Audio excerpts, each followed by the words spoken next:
Oke, Jogja 9 April 2026 dan harusnya sih kita belum mulai syuting karena alhamdulillah alat walaupun sederhana tapi bisa lah buat dipakai ngetek video. Hari ini kita rencana mau ke apa tuh namanya? Kita rencana hari ini mau ke tempatnya Syekh Maulana Maghribi. Kalau yang di sekitaran Parangkusumo lah di situ. Harus maghrib di sana berarti. Enggak juga. Maulana Maghribi ya? Enggak, itu kan gelar. Oh, gelar. Jadi beliau itu salah satu tokoh ataupun ulama yang menyebarkan Islam dulunya. Di Jogja. Tokoh sentral lah. Salah satunya adalah di Jogja dan Jawa Tengah. Jawa Timur juga, Bali juga, jadi luas penyebarannya. Selain ke situ kita nggak berenang-berenang, itu kan di pantai juga tuh.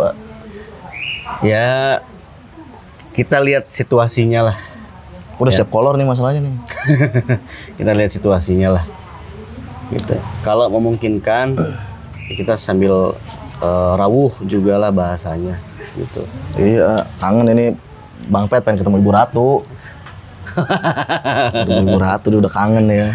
Iya. Insya Allah nanti kita akan coba ke sana juga.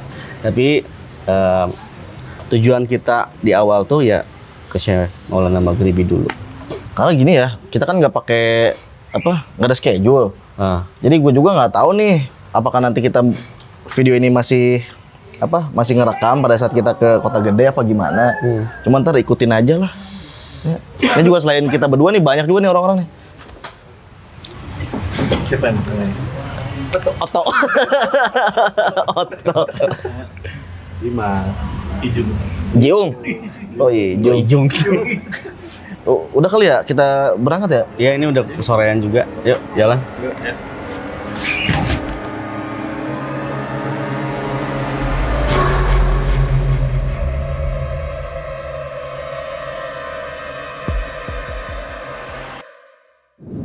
Syekh Maulana Al-Maghribi kan tokoh penyebar agama. Iya. Yang pasti kan positif kan konteksnya. Cuma kenapa makomnya ada di dekat pantai selatan? Yang notabene yang banyak orang tahu pantai selatan ini wingit, angker, terus apalagi sosok penguasanya ya negatif katanya. Kenapa bisa begitu tuh? Ada tokoh yang positif di tempat yang katanya banyak negatifnya. Oke, kita akan coba kupas ataupun bahas mengenai biografi dari Syekh Maulana Al-Maghribi. Sepengetahuan AA, beliau itu berasal dari Timur Tengah atau tepatnya dari Persia. Syekh Maulana Maghribi ini sendiri sebetulnya kan makom ataupun pasareannya kan ada di beberapa tempat ya. Di situ ada di kota A misalnya, kayak di sini di Jogja nih ada tempatnya. Nah berarti dulu kota ini tuh menjadi salah satu tempat yang dimana beliau itu menyebarkan agama Islam. Begitu. Nah pertanyaan bintang tadi, kenapa sih ada di pesisir pantai? Yap. Nah kemarin kan kita udah ke sana ya. Nanti mungkin ada VOV dari Dimas lah. Nah jadi yang AA tangkap dari data yang ada di sana, gitu kan? Kenapa beliau bisa ada di sana?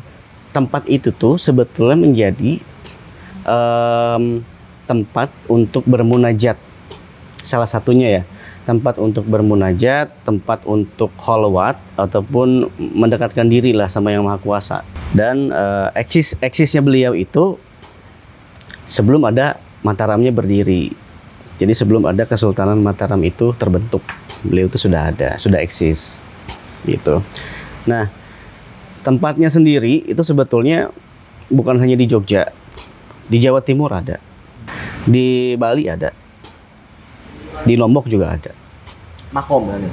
Iya. Intinya begini, di setiap kita datang ke tempat yang disinyalir itu adalah tempatnya beliau insya Allah menyempatkan untuk hadir.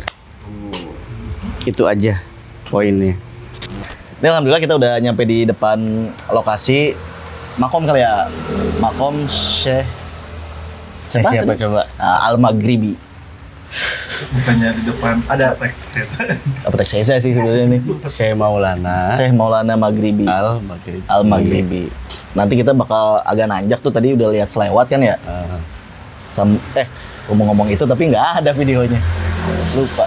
Kayak kita pernah ziarah di Kebumen. Bulu Pitu. Bulu Pitu. Tuh sama orang-orang itu tuh. Siapa ya? Siapa ya? Ini kita hujan-hujan gini nggak apa-apa kali ya? Nggak apa-apa. Aman aja. Aman ya? Aman. Lu shoot dong, celana lu dong. Kenapa? Kok cingkrang begitu? Kayak Li. Yuk berangkat. Yuk.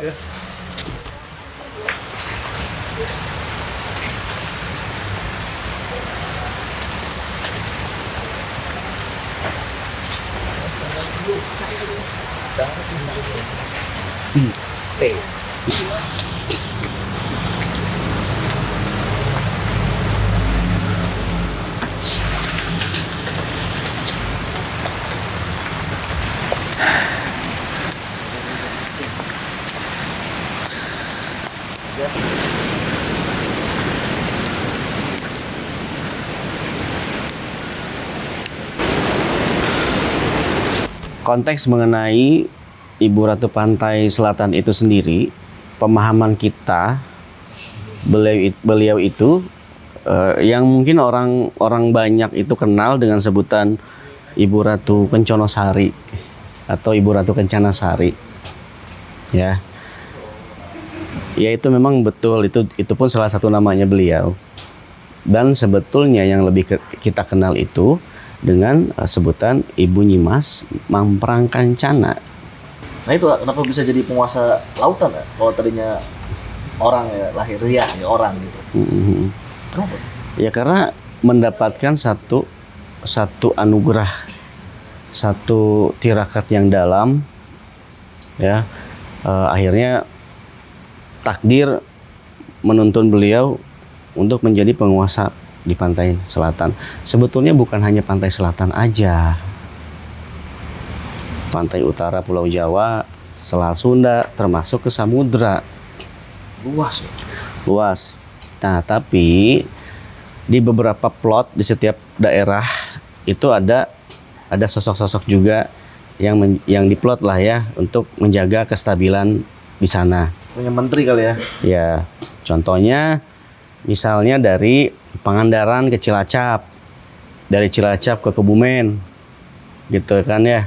Nah itu ada setiap kota ada juga per dua kota atau per 3 kota, gitu. Kalau beliaunya diemnya di mana tuh? Di Kadatonnya lah. Bener. Tapi daerahnya mana maksudnya? Kalau untuk Kadaton Sentral sendiri, setahu AA, setahu kita, ya yang kita ketahui sekarang gitu ada di wilayah atau sekitaran Parangkusumo. Bukan Sukabumi ya? Itu rumahnya juga. Rumah dinas kali ya? Iya, di Ciamis juga, Laut Ciamis, Laut Pangandaran juga rumahnya juga banyak rumahnya.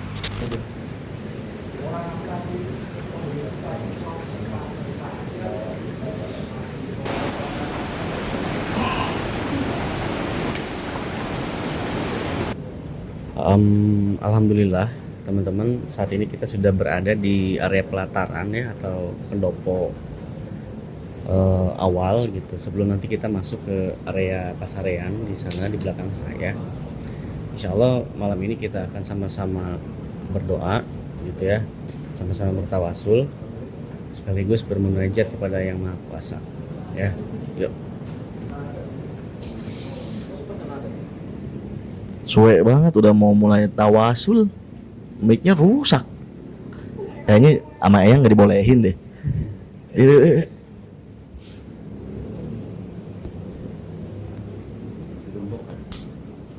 Oh iya digembok. Sini aja kali ya. Posisinya bagaimana nih? Posisinya duduk aja. Kita nanti tawasul singkat aja. Tambah juga kan Mas Adi punya PR tuh, punya tugas. Nanti selesai kita berdoa, Mas Adi di sini sebentar gitu. Kita nunggu di mana? Kita nunggu di sana aja, tempat awal tadi. Udut boleh udut. Boleh lah. Boleh. Yuk. Tapi yang dirasain apa pas sebelum waktu tawasul sama setelah tawasul? Kalau sebelum tawasul itu yang waktu di Bali ya. Kalau yang waktu di Bali tuh deg-degan sih. Maksudnya kita dengan cuaca yang seperti itu, terus zona pendakiannya yang lumayan ekstrim juga. Ada yang longsor juga. Terus dan itu juga menjelang malam, sedangkan kita tektok selama 8 jam. Pulang pergi ya, 8 jam. Dan di atas itu, Masya Allah gelapnya luar biasa. Tapi setelah tawasul, Alhamdulillah dikasih kelancaran ya sama Allah. Dan gimana ya, gak bisa diungkapin sih sama kata-kata, karena bersyukurlah, lebih banyak bersyukur. Udah dikasih kemudahan, udah dikasih kelancaran dalam perjalanan. Kalau yang di sini? Kalau yang di sini sama. Sama. Cuman kalau yang di sini tuh Makram aja di sini. enggak sih. Kuasa Allah kita dikasih kemudahan juga yang lebih ringan daripada yang di Bali lah. Kalau feel-nya di sini ngerasain apa pas tawasul? Misalnya kayak haru ke atau jangan ngantuk sama kayak saya. Kram sih. Kram.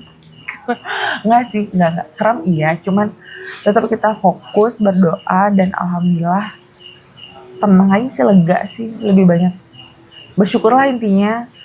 Banyak terima kasih sama Allah karena sudah dimudahkan dalam segala Urusannya. bukan urusan, iya bener ya, Gitu. urusannya dalam ziarah. Tuh. Kalau Mbak Iva, Nah, kalau Mbak Iva, gimana? Waktu yang mana nih? yang Syekh Maulana Al-Maghribi. Yang di dekat Kalau pantai. yang di Syekh Maulana Al-Maghribi sih nggak ada perasaan apa-apa, jujur waktu itu nggak ada. Blas, nggak ada. Belum dapat feel-nya ya? Belum dapat feel-nya.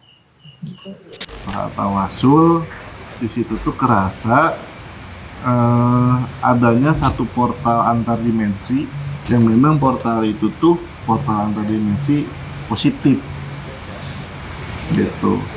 Jadi gambarannya ya apa tadi ya? Cerobong. Belum, maksudnya yang sebutan Project Misteri ini belum. Panggil aja dulu heh.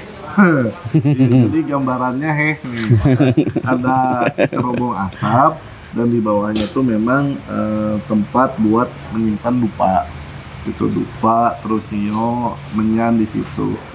Nah di situ tuh ngerasain adanya portal karena ada satu cahaya dari atas. Cahayanya tuh terang banget silo, terang ke bawah sampai ke bawah tuh.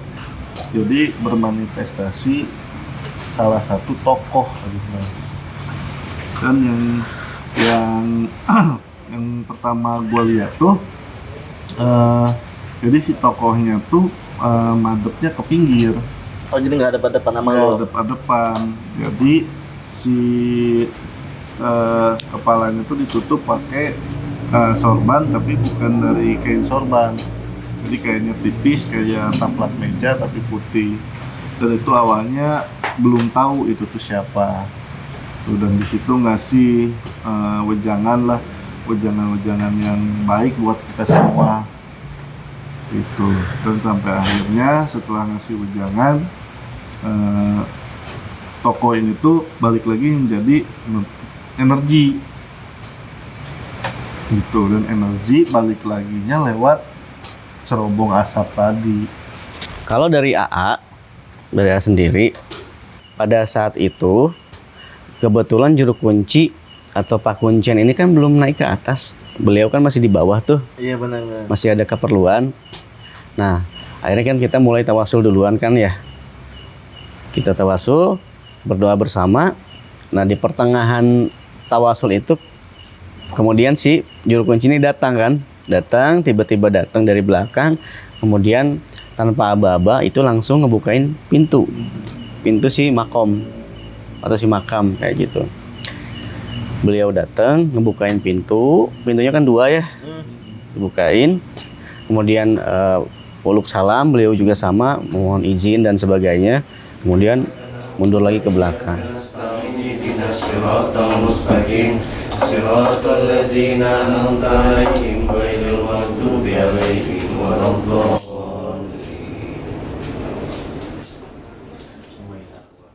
Pas kemarin lagi tawasul, sebelum si pintu dibuka, tuh fokus tawasul. Jadi nggak coba untuk berkomunikasi ataupun mencari tahu sudah ada sosok siapa sih yang berkenan hadir, itu nggak kepikiran ke sana. Yang jadi fokus adalah ya gimana caranya kita selesaikan dulu tawasulnya kayak gitu. Tapi setelah pintu si pemakaman atau si makom ini dibuka, baru tuh hal pertama yang rasain adalah adanya angin yang berhembus dari dalam keluar. Push. Di situ pikiran wah alhamdulillah. Berarti ini adalah salah satu tanda di mana kedatangan kita tuh diterima. Itu sih yang ada di pikiran waktu itu. Nah, di situ terus fokus. Nah, di situ jujur tiba-tiba ngerasa silau banget. Ini setelah dibuka ya si pintunya itu tiba-tiba ya silau banget lah. Di situ ya belum notice satu sosok di situ ada siapa itu belum. Jadi masih fokus setelah ngerasain silau. Setelah mau mendekati akhir-akhir di bacaan tawasul, barulah di situ ternotis satu sosok yang duduk di sebelah kiri di depannya lah. Karena di depan Dimas ini kan tempat penyimpanan dupa tuh, ya kan ya. Tempat penyimpanan dupa. Barulah ke notis di situ. Oh, ternyata ada beliau hadir.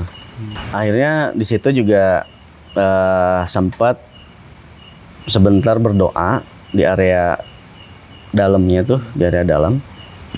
Berdoa terus juga ada beberapa komunikasi yang dilakukan Antara A sama E ya. Beliau itu yang pasti ngasih satu wejangan dan itu tidak jauh dari apa yang diucapkan atau disampaikan ke Dimas. Intinya kita tuh gimana caranya supaya terus mempererat yang namanya tali persaudaraan di antara kita semua, mempererat tali silaturahmi agar tetap rukun dan saling menjaga. Padahal nih ya dapat bocoran dari Dimas, katanya yang punya tempat atau Syekh Maulana Al-Maghribi itu secara eksplisit terkhusus ngasih apa ya kayak wejangan untuk kalian berdua. Kalau kalian tuh harus tetap rukun, jangan ada ya hal-hal yang mengganggu lah gitu, harus tetap rukun. Itu kalau menurut gue ya mantap sih itu sih. Masya Allah sih Mbak ya, kita baru pertama kali ketemu nih, udah feel-nya kayak deket banget sama Mbak Iva. Hari kedua di Jogja, kita sekarang mau ke Kota Gede. Mbak Tita di mana emang ya? Di sana di depan. Oh, yaudah, udah ditungguin. Kita mau ke Kota Gede. Jangan kemana-mana. Kalau sempat kita bakal ke Cerme. Ya. Cerme. Ayo masuk. Ibu. Kalau kemarin kita baru dari makom atau makamnya Syekh Maulana Al-Maghribi, hari ini kita ke tujuan awalnya nih, ke Kota Gede. Yang di perjalanan lagi-lagi hujan kan tadi kan. Tapi walaupun gitu, anehnya nih selalu pas nyampe sana tuh nggak hujan. Atau tadi hujan tapi kecil banget. Alhamdulillah dikasih kemudahan. Ini sebelum kita masuk ke POV ya, aku mau nanya dulu nih, kenapa sih kita kalau masuk ke komplek pemakaman raja itu kudu ganti baju, pakai baju adat? Iya, kita kan ngikutin adat istiadat dan tradisi setempat. Ya kita harus ikutin itu, harus hormatin itu juga. Nggak ada alasan khusus. Ya sama aja kan kayak seolah-olah kan kita menghadap raja. Jadi mungkin harus dengan pakaian yang sesuai dan pantas kayak gitu. Terus sama ini, kenapa nggak boleh direkam atau difoto? Bahkan biar orang-orang yang belum pernah masuk ke situ tuh kan bisa lihat dulu minimal. Ya sebetulnya kan kalau tujuan dari dilarangnya mengambil gambar kayak gitu ya, foto atau video, kalau pandangan A sih lebih kepada yang ditakutkan nantinya itu akan disalahgunakan sama orang-orang yang nggak bertanggung jawab. Gitu. Bukan karena nggak boleh sama ayah nggak? Enggak, Kalau sama ayah boleh-boleh aja. boleh. Oke, sekarang kita lagi di perjalanan mau ke Kota Gede. Di mobil ini ada Arendi, Mas Adi, Mbak Tita, ada Ibu, ada gua, ada Bang Ewok. Apa? Ada Miftah. Bang Pet sudah duluan. Ah, itu di belakang Bang Pet, di Dimas, Atoto, Mbak Ipa. Itu. Arendi, sedikit soal Kota Gede. Silakan. Anjay, silakan, udah kayak reporter gue ya. Kota Gede itu salah satu tempat yang syarat akan makna, punya historikal yang luhur, yang tinggi, jejak sejarah yang jelas, salah satu tempat peristirahatan dari Raja Mataram ya, atau yang kita kenal dengan Panembahan Senopati gitu. Di sana juga sebenarnya ada banyak banget pemakaman. Ya nanti kita lihat sama-sama lah. Cuma sayangnya di dalam itu kita nggak boleh tuh ngerekam. Maling-maling mah bisa kali ya. Jangan lah ngaco. Harus editin muka gua, nggak boleh kumuh, Din. Nggak mau tahu gua gimana caranya muka gua kudu glowing nanti pas tampil di YouTube. Mohon maaf ya, ini saya amatir ini. Alah, bisa kali ya. Nanti dia Bikin promis cabang Bali. Kayak ini kan Hakim Bawazir kan banyak tuh. Iya. Ininya. Apanya? Tempat-tempat apanya tuh namanya? Korla. Korla. Korwil.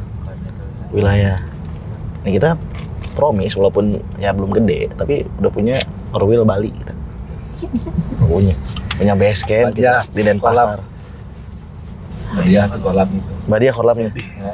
Korwilnya Mas Adi. Oh, Nggak berani ngelawan. iya sih. Bener. Bener. Merasa Mas Adi panco sama Mbak dia juga kalah, Mas Adi. Dia. Ada. Ya, gua jatuh dah. Oh enggak nih.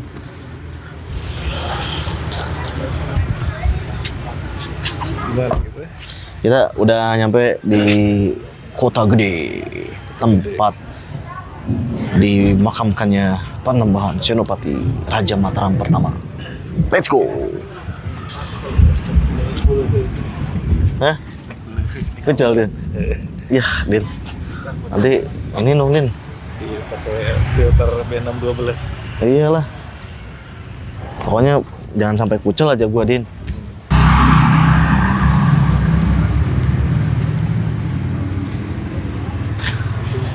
Tadi kan saya sempat bilang ya di jalan tuh ada pohon yang tumbang.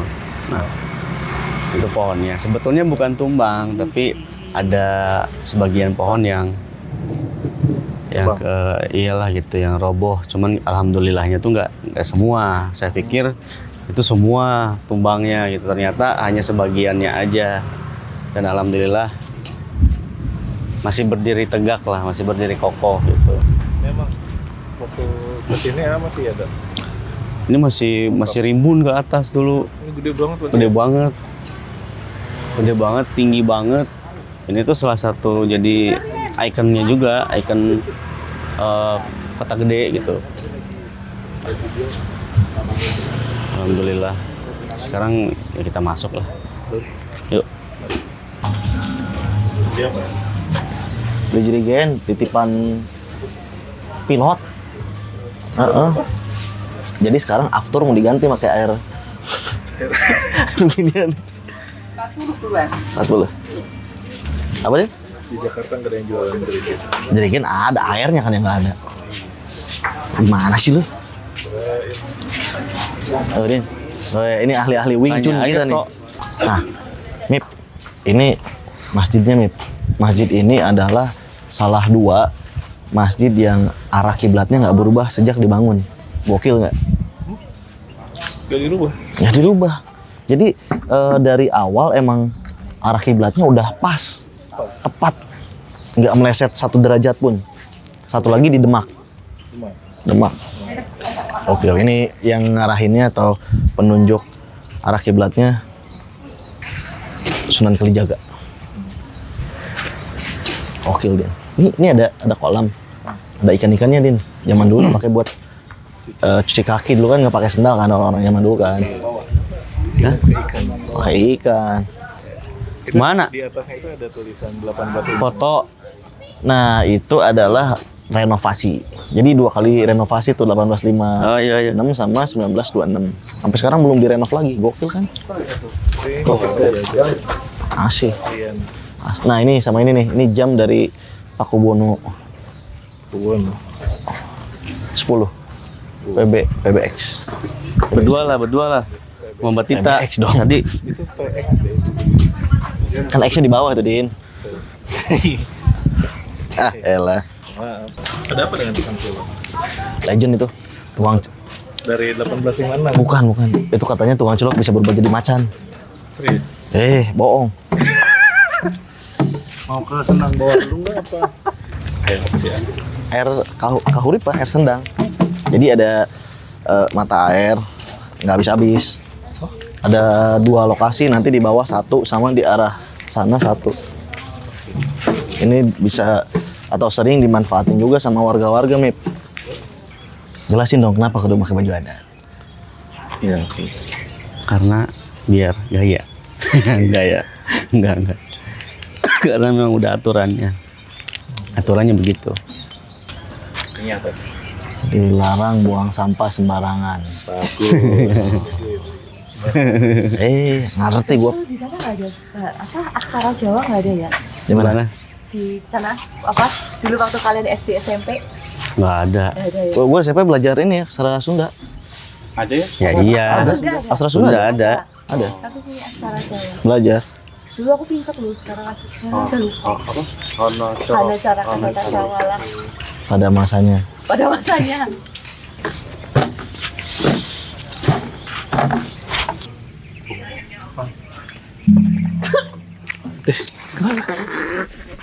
Kejeduk.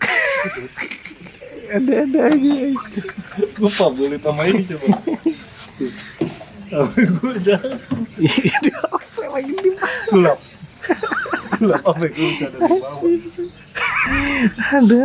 Emang bentukan sih. Aduh. Untung pas udah lagi nge-record burung.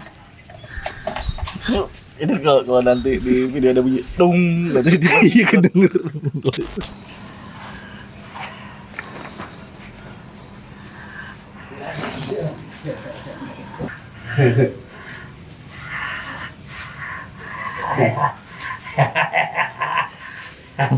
Siap. Gimana, Mip? Mantap. Udah keren belum? Ganteng lah.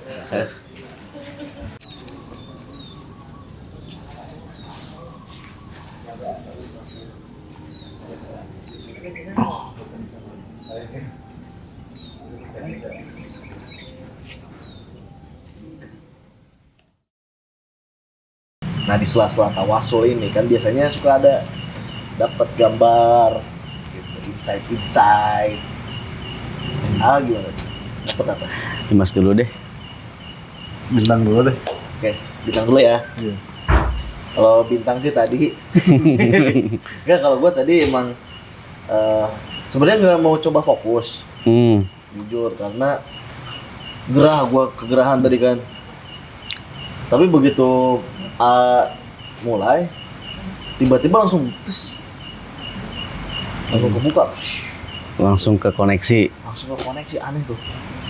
Dia tuh ngelihat yang Penerbang Senopati di depan sama Mas Adi kan. Terus di belakangnya ada Ki Ageng Pamanahan sebelah kanan nih. Sininya nih. Nah di samping Mbak Iva juga ngelihat wanita-wanitanya lah gitu. Istri-istrinya Penerbang Senopati. Cuma yang gua aneh ya, karena kan gua berarti udah 2 kali ke situ tuh.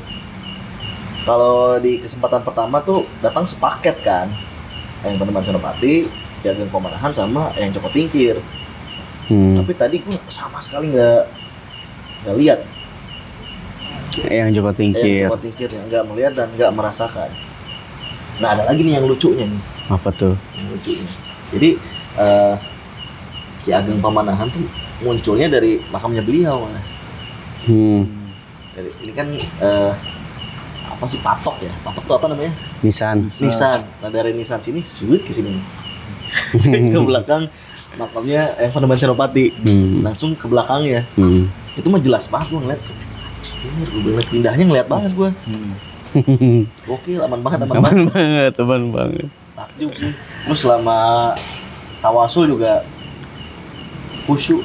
Kalau yang kemarin ya di Syekh Maulana Al-Maghribi itu ngantuk banget. Beberapa kali hilang gua. Ntar baca lagi. Nah itulah yang gua dapat lah. Sekarang giliran Dimas. Ya kalau Dimas sih, kalau Dimas nggak jauh beda. Jadi pas kita udah mulai tawasul untuk mencoba fokus, ini malah kebalikannya dari lu gitu. Nah setelah beberapa lama kita tawasul mencoba fokus ke dalam doa yang kita panjatkan, sama fokus juga mencari informasi yang bisa kita dapat gitu. Nah itu tuh sama sekali nggak ada, blank aja. Jadi kayak merem aja biasa gitu, hitam. Nah itu terus khusyuk lagi buat Waalaikumsalam. baca doa lagi. Ambilin kursi Coba lagi di sela-sela khusyuk berdoa, kita fokus lagi dan itu masih blank lagi. Sampai selesai tawasul tuh alhamdulillah belum dikasih kesempatan buat dapat informasi apa-apa. Pas udah selesai doa, dilihat dupa atau hiyo yang kerucutnya itu udah mau habis. Coba lagi buat bakar kan hionya, dan di situ kita saya coba lagi buat fokus nyari informasi lagi. Di situ sama sekali juga nggak dapet. Tapi alhamdulillah pada akhir-akhir mau selesai memfokuskan diri itu tuh dapat satu visual, tapi yang tidak ada kaitannya sama makam Kota Gede. Nggak ada kaitannya, bukan tokoh-tokoh yang ada di situ. Itu gua dapat visual mirip sama fotonya Bung Hatta yang tersebar di internet, tapi yang nggak pakai pecinya ya. Tapi kan kalau di Bung Hatta di internet agak berisi ya. Nah, kalau ini agak kurus. Dari dari rambut klimisnya, kacamatanya, terus outfitnya tuh sama. Jadi pakai outfit coklat-coklat. Dan itu memperhatikan, terus yang ngeliatin kita lah, yang bukan kan udah selesai tawasul. Ngeliatin kegiatan kita tuh ya pas udah selesai tawasul. Dan itu pun visualnya nggak lama, cuma beberapa detik. Nah itu pun jadi belum sempat berkomunikasi buat nanya-nanya bahwa beliau tuh siapa, gitu. Terus kenapa bisa menyempatkan hadir itu nggak sempet, tapi punya intuisi yang kenceng, punya intuisi yang benar-benar yakin bahwa itu tuh salah satu leluhur langsung ya, maksudnya leluhur yang nggak jauh lah batas ininya gitu, leluhur langsung yang ikut hadir, yang ikut tawasul tadi. Leluhur dari orang-orang yang ikut tawasul. Ikut yang tawasul itu. Nah udah dari situ langsung aja ke makam di sebelahnya gitu. Makam di sebelahnya yang beda gang lah gitu ya, beda gang.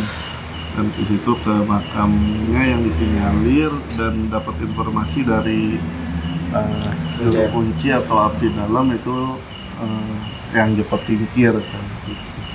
Dan kita juga pernah dapat informasi pas kunjungan pertama itu kan, jadi kita udah tahu. Nah, di situ coba mendoakan beliau juga dari tempatnya langsung.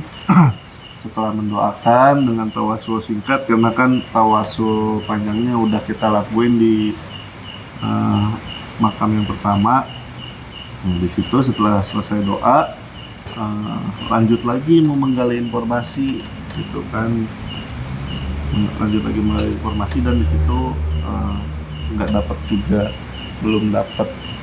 Tapi ada satu perasaan yang beda. Apa tuh?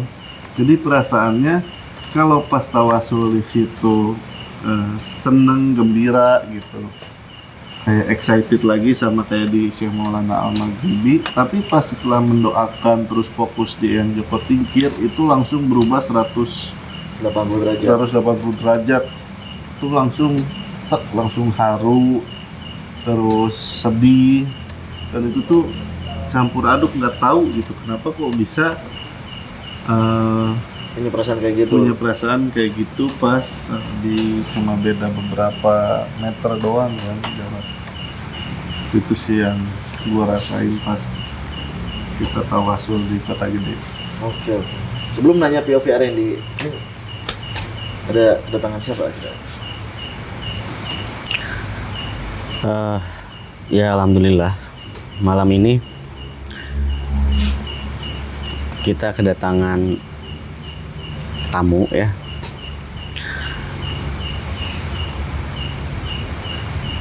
Di awal sih notice itu ada dua tokoh. Yang pertama itu Panembahan Senopati ya, yang kedua itu yang Jaka Tingkir. Sekarang secara aktual nih, sekarang itu kan tadi terjadi beberapa menit yang lalu pada saat di awal Dimas mulai ngejelasin VOP-nya. Nah, dan sekarang ada 8 gitu. Nama korcinya cuma 1 Simbol aja. Kalau semuanya ntar kita ngampar jadinya. Iya, simbol aja. Banyak amat siapa aja.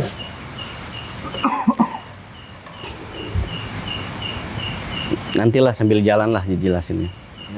Berarti sekarang kita dengerin POV dulu. Waktu tawasul di Kota Gede. Oke. VOV AA yang pertama pada saat datang ke Kota Gede. Yang pertama seneng, bahagia. Seneng dan bahagianya kenapa? Karena akhirnya bisa datang lagi atau berkunjung ke sana. Ya. Yang kedua, bahagia dan senang karena kita bisa sama-sama lagi ke sana. Di situ juga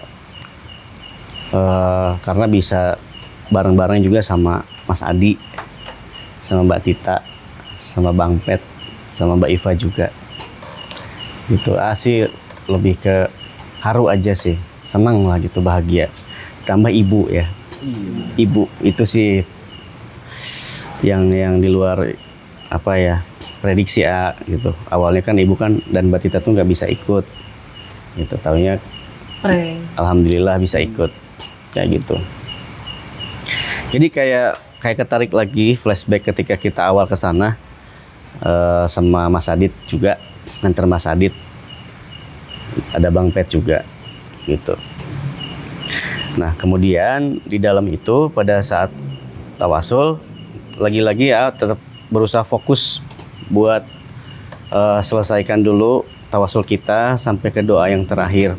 Nah, tapi di pertengahan tawasul itu udah secara metafisik tentu di situ udah mulai ngerasain yang pertama kelihat itu adalah penembahan senopati dulu yang persis di depan AA duduk bersila gitu. Nah, di situ udah mulai coba fokus lagi sampai akhirnya kita selesai tawasul kan. Nah, barulah setelah selesai doa di akhir, barulah kelihatan tuh Ki Ageng Pamanahan di sebelah kiri AA berarti kayak gitu di depan. Nah, kenapa suruh Mas Adi di sini Mas Adi, di sini Bang Pet buat di depan, kemudian di belakang ada Ibu, ada Mbak Tita dan juga Mbak Iva, ya. Karena itu disuruh. Karena itu disuruh. Disuruh sama Panembahan Senopati. Iya. Beliau bilang, tolong sampaikan ke mereka agar mendekat duduknya. Kayak gitu. Setelah itu kan duduk di belakang tuh, di ujung paling belakang. Sambil fokus itu gue lihat tuh. Sambil fokus. Nah di situ yang pertama lihat posisinya Panembahan Senopati itu duduk bersila kayak gini, duduk di depannya Bang Pet dan Mas Adi. Posisi tangannya begini nih di atas kepala. Beliau itu mendoakan, tapi nggak bisa tangkap secara audionya, nggak kedengeran. Kemute dia. Kemute, tep gitu. Tapi visualnya masih Kelihatan. Posisinya begini di atas kepala. Set, itu agak lama tuh di situ. Kurang lebih 5-8 menit lah. Nah, sehabis dari sini kemudian ngusap muka sampai ke dada. Set, kayak gitu. Nah, terus yang terakhir ditepuk-tepuk ininya nih. Kayak gini. Kedua orang tadi berarti gini. Iya. Mas Adi dan Bang Pet. Iya. Kayak gitu. Oke. Terus yang lainnya? Gak ada apa-apain? Enggak ya, tuh sedih sebenarnya mau ceritanya gitu. Cuma ya coba buat rangkum aja lah. Gitu. Ya sedih lah pokoknya, kita tuh di sana tadi itu ya benar-benar disambut dengan baik. Betul-betul terlihat rasa kasih sayang dari leluhur ke kita. Kayak gitu. Ya sebetulnya kan ini tuh sama aja kayak kita tuh seolah-olah kembali pulang gitu loh. Iya. Itu sih yang rasain. Tapi emang vibes-nya beda sih. Kalau di kedatangan pertama itu tuh kita lagi di sidang. Perasaan tuh gimana, beda lah. Kayak di sidang skripsi. Enggak sih, itu itang aja itu. Itu itang aja. Udah ini di sidang lu di Keran Sinom gitu. Iya. Sadar. Ini di belakang itu ngapain tuh, kan gua lihat yang merem ambil kayak fokus gitu. Berusaha menyaksikan satu kejadian yang luar biasa, makanya fokus di belakang gitu kan. Jadi sebetulnya secara metafisik itu pada saat di akhir-akhir ya, pada saat posisinya tadi udah pada di depan semua, selesai tawasul. Nah itu tuh kita tuh kayak dilingkari gitu, kayak dilingkari. Cuma gini aja, letter U aja gitu. Oke. Letter U aja. Gitu.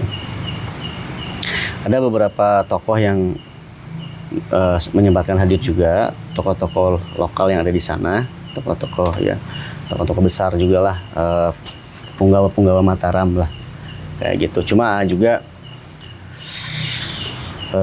apa namanya, belum kenal beliau-beliau itu siapa, kayak gitu. Dingin. Kalau beliau-beliau ini siapa? Aduh, hah? Yang hadir sekarang. Kalau yang tadi kan belum kenal, ini pasti kenal loh.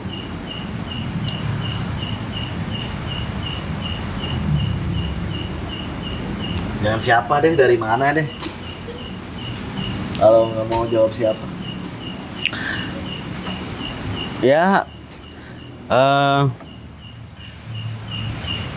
tokoh-tokoh besar dari Demak, Mataram iya,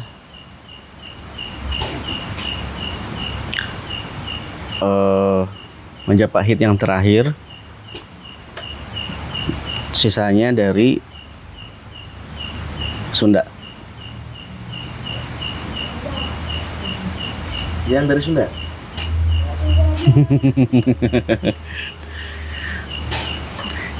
Yang dari Sunda ada Ki Jaya, ada Prabu Boros Ngora, sama Prabu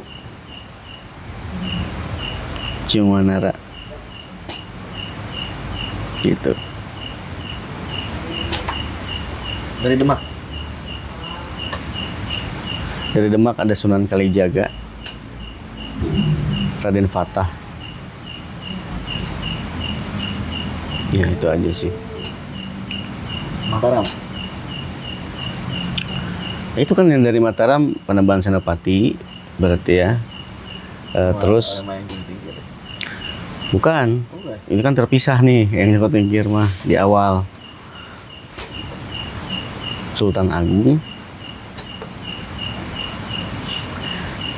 sama ada yang disebut Raden Rangga atau Raden Ronggo lah. Itu juga salah satu pangeran lah dari Mataram. Mau Brawijaya 5. Hmm.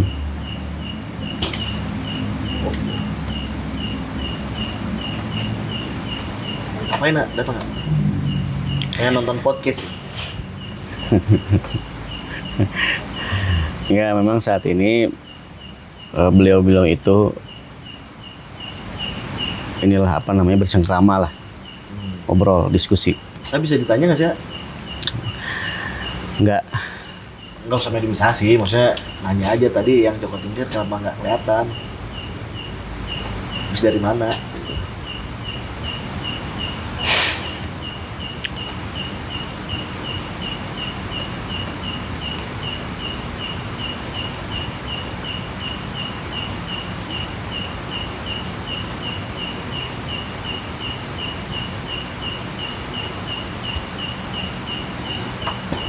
dari Salatiga.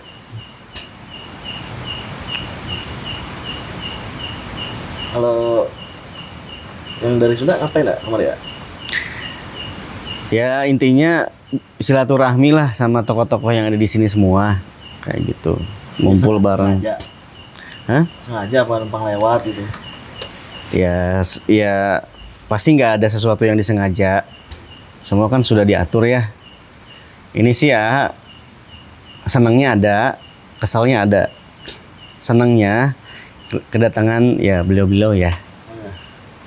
Kesalnya tadi ada orang yang nyalain dupa, itu kesalnya. Apa tuh ya? Nah itu dia. Ya udahlah, tapi alhamdulillah. Gitu. Ya lanjut. Nah, itu yang dari Sunda emang janjian kayaknya Ki Jaya sama ya Ki Ciumanara tuh ya. Ya nggak tahu lah, nggak bisa menerka-nerka masalah itu. Biarkan mereka apa? Sekarang posisinya di mana? Mungkin mau disorot sama kamera. Yang boros orang kan eksis kan, pengen eksis mulu kan dia. Di sini sih, di sini semua. Berdiri semua sekarang. Kalau jujur tadi pertama kali masuk makam, doa, nggak tahu rasanya haru sih, nangis. Jujur itu aku nangis. Itu pertama, terus rasanya juga kayak ada yang pegang kepala, ada yang ngelus-ngelus. Itu sama pipi ya, pipi kayak setrum-setrum gitu loh. Itu sama ada visual laki-laki masih muda, kulitnya kecoklatan, hidungnya agak mancung ya, pakai topi kuluk tuh topi adat mana Solo ya kalau nggak salah, raja-raja Solo, hitam kayak gitu, tinggi garis-garis itu. Tapi aku nggak tahu itu siapa itu, dan aku juga nggak tahu siapa yang pegang. Baru kali itu aku nangis. Sama rasanya rame sih di belakang, banyak yang sliver, tapi nggak tahu, banyak yang lewat lah. Tadi kan kata Arendi kan kita kayak di lingkarin gitu kan. Ya, mungkin itu salah satu yang melingkari kita juga kali ya. Yang dirasain sama Mbak Iva tuh termasuk itu kayaknya. Yang mungkin yang seluar ya. Ya tuh. Lu Mbak Tita? Banyak sih. Apa tuh? Baru pertama kali masuk itu udah dapet feel-nya kayak ngedip banget. Karena sebelumnya kan dapat cerita sama Arendi kan soal mimpi. Ya kenapa kita bisa datang ke kota gede. Gitu, setelah masuk itu deg-degan sih sebenarnya, karena yang mimpi itu yang undangan dari beliau itu mimpi pertama kan. Terus yang setelah kita masuk, mimpi kedua ternyata benar. Gitu kan. Mimpi, itu tuh mimpi yang ngeliat makam banyak. Terus Arendi bilang itu makam di kota gede kan, tapi karena kita belum pernah ke sana, jadinya setelah tadi ngeliat tuh, wah gini nih rasanya beneran gitu. Setelah masuk sih deg-degan. Terus pas tawasul ngerasain lah kehadiran beliau-beliau datang tuh, terutama yang tadi sempat ceritain sama Bintang, beliau hadir di depannya Arendi sama Mas Adi gitu, dan ada juga sosok di belakang di tempat Tita duduk. Nah setelah itu memang ngeliat banyak sosok yang seperti hadir di sekeliling kita gitu. Itu sih yang paling ngedip lagi pas kita ke Sendang. Nah kan ke Sendang tuh mau ambil air kan. Nah tapi kan Tita bilang, boleh gak Tita kesana dulu ke Sendang Putri, kita pengen lihat kayak ada yang narik gitu ke situ.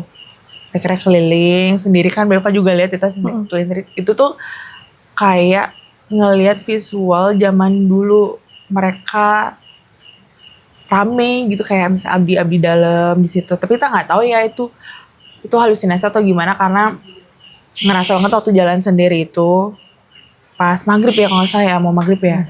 Itu pas naik tangga tuh ngerasa kayak kehidupan mereka zaman dulu tuh asri, tenang, dan semua tuh tertata dengan baik ya, mungkin karena banyaknya abdi dalam di situ kayak gitu. Terus nangisnya tuh gimana ya, karena mereka dulu kehidupannya mereka tuh tentram, adem ayem kayak gitu kan, asri lah intinya gitu.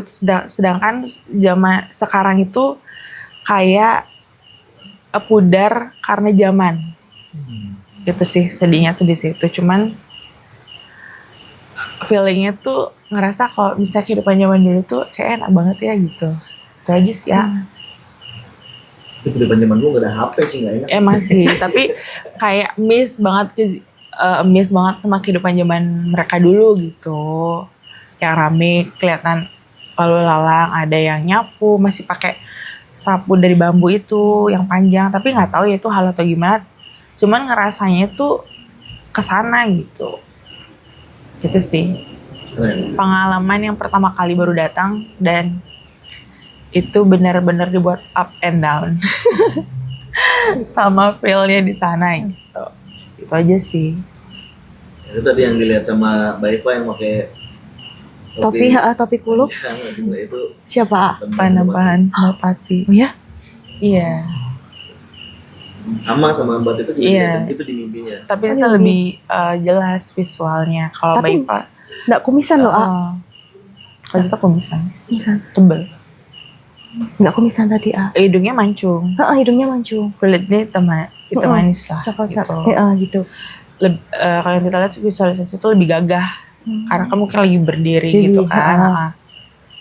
Tuh, pakai baju formal waktu itu Formal, kita lihat. Itu sih. Rangkaian kali ini kayaknya udah beres. Tadi kita udah ziarah ke makam Panembahan Senopati, udah ngambil air, udah makan di Taburai. Ini gue udah ganti baju juga. Mudah-mudahan ini bisa tayang ya, Din. Tapi terima kasih udah nonton dari awal sampai akhir. Buat kalian yang kangen telusur, pantengin terus Promise Project Mystery. Bye.